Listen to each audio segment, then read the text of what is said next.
दिल्ली की सड़कों पर बाइक टैक्सी नहीं चलेगी। ओला, उबर और रैपिडो की बाइक टैक्सी दिल्ली और उसके पास रहने वालों के लिए एक राहत की सवारी होती थी, लेकिन अब इस पर पाबंदी लगने जा रही है।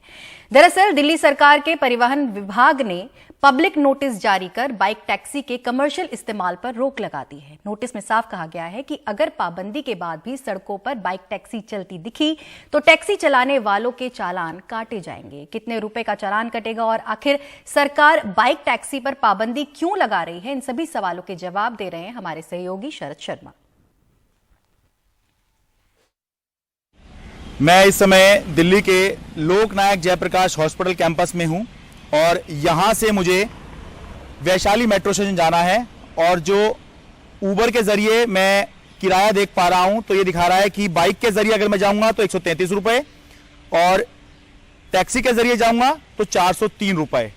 लेकिन अब दिल्ली सरकार का कहना है कि जो इस तरह की टैक्सी सेवाएं बाइक के जरिए दी जा रही हैं ये गैर कानूनी है।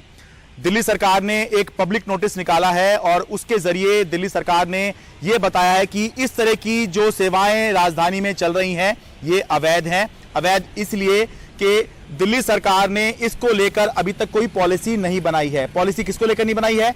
जो बाइक पर जो टैक्सी की सेवाएं ली जा रही हैं या बाइक का कमर्शियल इस्तेमाल हो रहा है, इसको लेकर दिल्ली सरकार ने कोई पॉलिसी अभी तक नहीं बनाई है। इसलिए जो भी सेवाएं इसको लेकर दी जा रही हैं वो प्राइवेट नंबर की बाइक पर दी जा रही हैं, जबकि जो कमर्शियल सेवाएं होती हैं जैसा कि आप देखते हैं कि टैक्सी पर एक अलग नंबर प्लेट है और प्राइवेट नंबर की गाड़ी पर अलग नंबर की प्लेट है, तो बाइक पर अभी तक आप देखे होंगे कोई टैक्सी नंबर प्लेट जो है वो आपको दिल्ली में नहीं दिखी है। वो इसलिए नहीं दिखी है क्योंकि दिल्ली सरकार ने ऐसी कोई पॉलिसी अभी तक नहीं बनाई है। गोवा में आपने देखा होगा कि टू व्हीलर जो होता है उसको भी टैक्सी का स्टेटस दिया गया है और इसलिए जो टैक्सी के तौर पर इस्तेमाल होती है वहां पर बाइक या स्कूटी, उन पे टैक्सी नंबर प्लेट होता है। तो दिल्ली में ऐसा कुछ नहीं है, तो इसलिए सरकार ने इसको अवैध घोषित किया है और पब्लिक नोटिस में यह चेतावनी दी है कि ऐसा करने पर 5,000 रुपए का जुर्माना पहली बार में लगेगा और अगर दूसरी बार ऐसा करते हुए पाए गए तो 10,000 रुपए का जुर्माना है और साथ में जो बाइक है वो भी सीज की जा सकती है।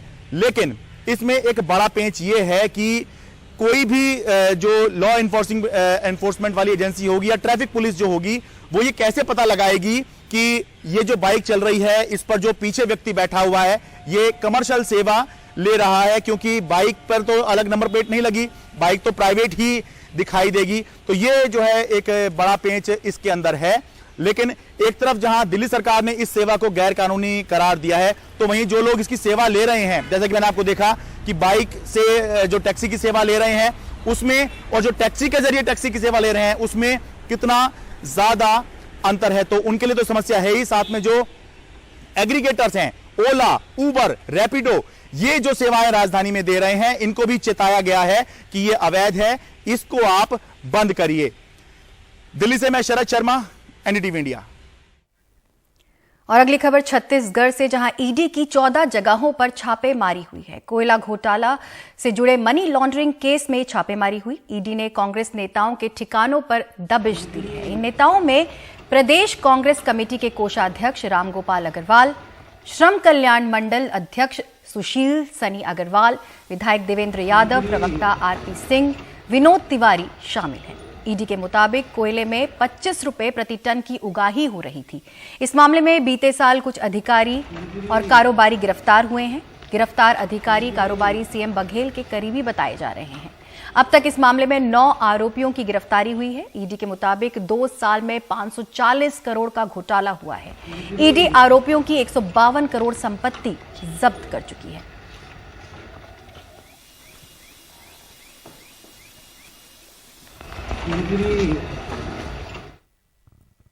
वहीं ईडी की कार्रवाई के विरोध में कांग्रेस ने ईडी कार्यालय का घेराव किया। इस दौरान पुलिस और कार्यकर्ताओं के बीच हंगामा देखने को मिला। ये तस्वीरें आप देख रहे हैं जो रायपुर की हैं।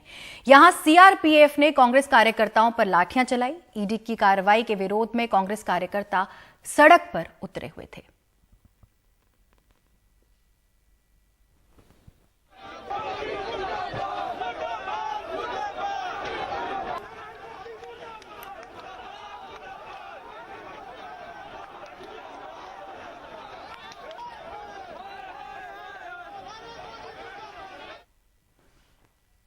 वहीं तुर्की और सीरिया के भूकंप प्रभावित इलाकों से राहत और बचाव अभियान को पूरा कर भारतीय टीम देश लौट आई है। इस टीम में एनडीआरएफ के जवानों के अलावा मेडिकल दस्ता भी साथ था। ऑपरेशन दोस्त के तहत दोनों प्रभावित देशों में पहुंची टीमों ने बेहतरीन काम किया और कई फंसे हुए लोगों की जान बचाई। प्रधानमंत्री नरेंद्र मोदी ने आज अभियान से लौटी टीम से मुलाकात की।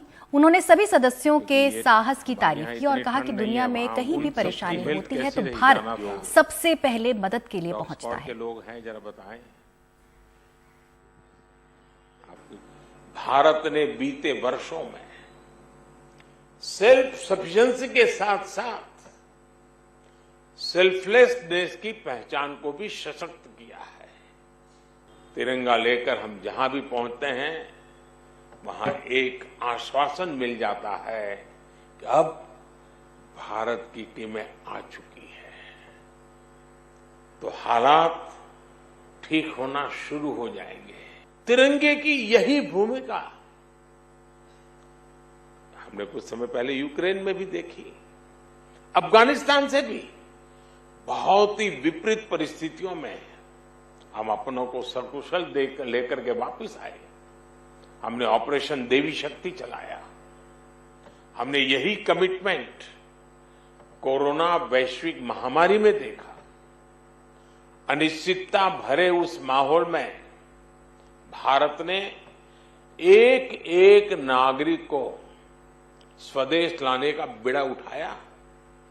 साथियों, ऑपरेशन दोस्त मानवता के प्रति भारत के समर्पण और संकट में फंसे देशों की मदद के लिए तत्काल खड़े होने के हमारे कमिटमेंट को भी दर्शाता है। दुनिया में कहीं भी आपदा हो, भारत फर्स्ट रिस्पॉन्डर के रूप में तैयार मिलता है।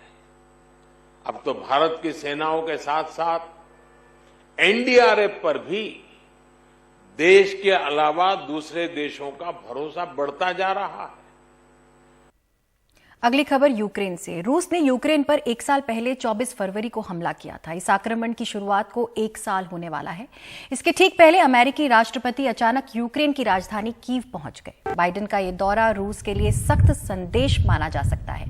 अमेरिका यूक्रेन के साथ मजबूती से खड़ा है। सुरक्षा कारणों से यह दौरा बेहद खुफिया रखा गया। बाइडेन ने दोहराया कि